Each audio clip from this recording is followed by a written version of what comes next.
Okay, first question. When fans of your group can hear new album? Well, we're still busy touring the previous album. So since we released it end of 2011, we've been almost on tour all the time. First we did the European tour, then we did tour in England, then we, throughout the whole summer, we did a lot of festivals throughout whole Europe.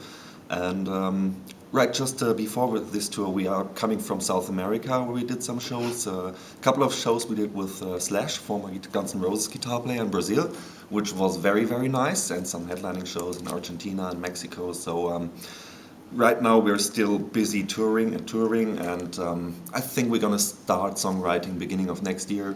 Gonna sit together, collect ideas and everything, and I don't know, maybe late 2030, early 2014, something like that.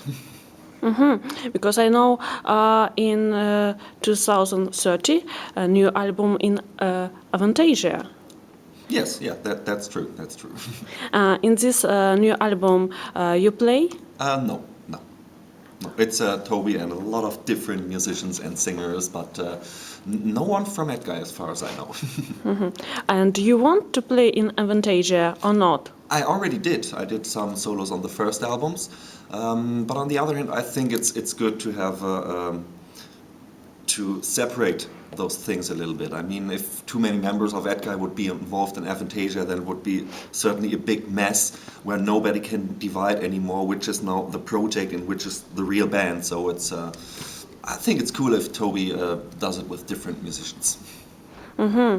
And very interesting question. Many your fans write on forums and rather chats about songs of a guy who write songs. Only Toby and all the you and maybe Edguy, maybe. Well, I did write a couple of songs for the last albums, and besides that, it's mainly Toby who comes with the basic ideas that we start from, but we arrange and work on the songs all together in the rehearsing room. So although, of course, the key idea is coming from one person who gets the credit in the CD, but to make ideas become a song, that's a thing that's happening as a team in the rehearsing room.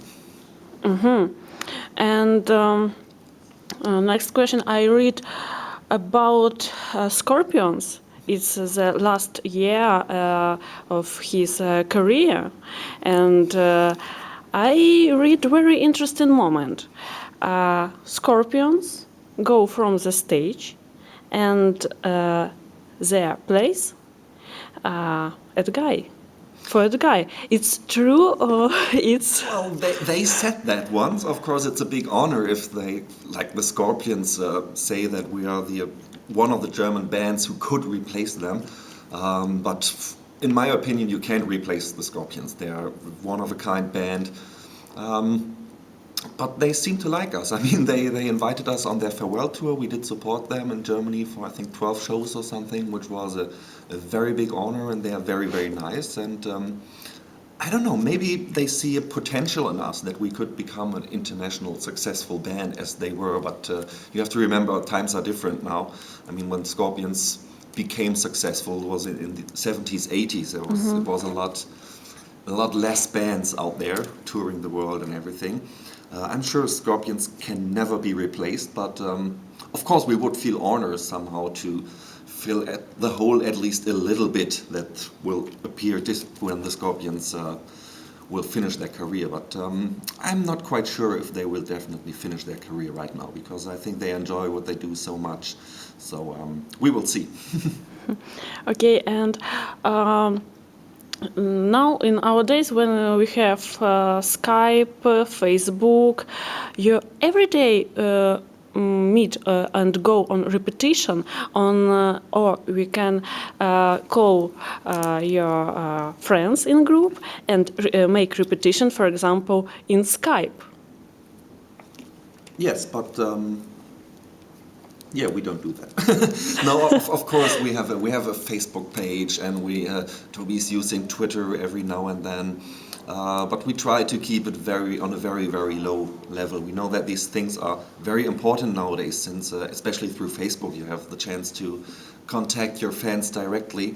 But on the other hand, I think, especially what American stars do, it's way too much. Like they posting every hour what they're doing. They're sitting in an airplane, left the airplane, had dinner. I think it's so boring. I mean, who cares what I had for dinner? I mean, when we give the people information, we want it to be good information, like announce some tour dates or announce some news, something interesting, you know. Nobody really cares what I had for dinner or when I entered the plane or whatever. It's all became too messy, in our opinion. It's not my opinion, it's the opinion of the whole band. So of course we use those media things, but we try to keep it on a very solid level. But sometimes many groups can problem with fans. You have problem. Your group have problem with fans. For example, now in Facebook, many fans write some crazy messages. You have this problem. Do we? Yes, but yeah, I mean, formerly you had a guest book on your homepage where people were writing crazy things. I mean, it's okay. The problem on the internet is that everybody can tell his opinion, even if it's totally nonsense. And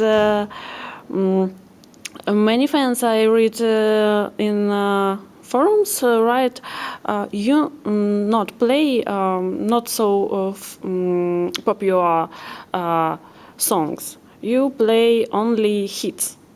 Why do you not play, for example, Wash to May, Poison? You mean on this tour or generally? Generally. Well, we did do that. I mean, on the previous tour, we did play "Spooks in the Attic," for example, a song that was on the Superheroes EP. It was never on an album, and we played it live. I mean, every now and then we play those kind of songs, but of course, you can't satisfy everybody. I mean, when we're playing a show for 1.5 hours, or maybe 1.5 in between two, we have like between 12 and 15 songs that we can choose out of 10 albums. So. Well, you can't play everybody's favorite song. Of course, we try to concentrate on the songs that the people know, the songs that we know that the people may like, and where they have the chance to go crazy, that you have a good atmosphere on the show. But as I said, every now and then we try to play something special. For example, on the festivals, this summer we played a song called 929 from the Tinnitus Sanctus album that we haven't played before on any tour. So it's not true that we play always the same songs, but what is the true is that well, people are complaining. That's how it is. I mean, if we play only let's say the hits or the most popular songs, then there are some people who will complain that we didn't play some old songs that we have never played live. If we focus too much on playing songs that we haven't played too much, people are complaining because, hey, where was King of Fools? Why didn't you play Tears of the Mandrake and stuff like that?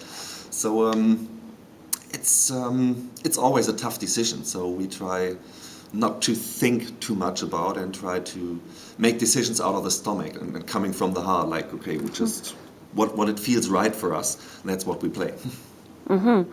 And future plans of Edguy. What do you make in next year? And Yeah, hopefully a new album.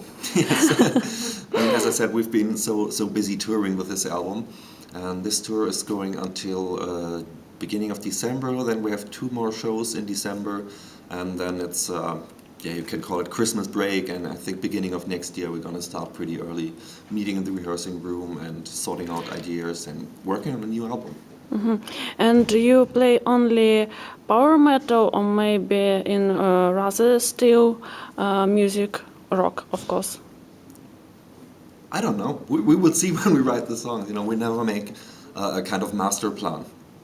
Like you can't sit down. Just imagine you have the plan. Okay, now we're recording an album next year, and you sit down. Okay, what do we need for this album? We need few power metal songs. Oh, yeah, let's say 3, and we need 1 ballad. Yeah, 1 ballad. Okay, and then we need 2 mid-tempo. Oh, yes, and then you try to work off that list. It doesn't work like that. That's not how creativity works. So whatever comes to our mind, whatever we feel is right, whatever we feel it sounds good, and whatever we enjoy playing, that's what we're gonna put on the album. Of course, also about that, there were people complaining that who said, "Oh, you changed your style too much from the early albums." But then on the other hand, if you copy yourself over and over, people will complain, "Oh, you just copy yourself. Where's the innovation? Where is some new ideas?" So, well, we want to keep it interesting for ourselves, and it doesn't work to play or to record the same songs over and over again and just give a different name. So we're really looking for challenges, for looking to include new ideas in our music. For example, on the latest album we had with Pandora's Box, a song that had even a little country influence, where a lot of people were asking, "Oh, how could they do that?" Because it's fun, it's a challenge. We enjoy trying out new things, and that's what keeps it interesting for us. And only if we really enjoy what we are doing, then we can present it 100% on stage. It's not playing music as a job. It's because we really like what we're doing, and we really like the music that we do, even if some people don't or cannot understand our way of thinking in that way.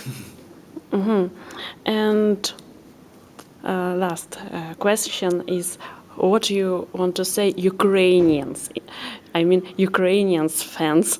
I know you never be in Ukrainian. No, unfortunately not, but well, would love to go there.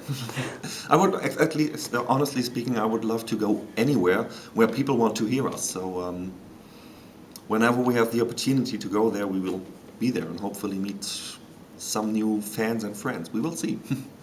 Okay, thank you.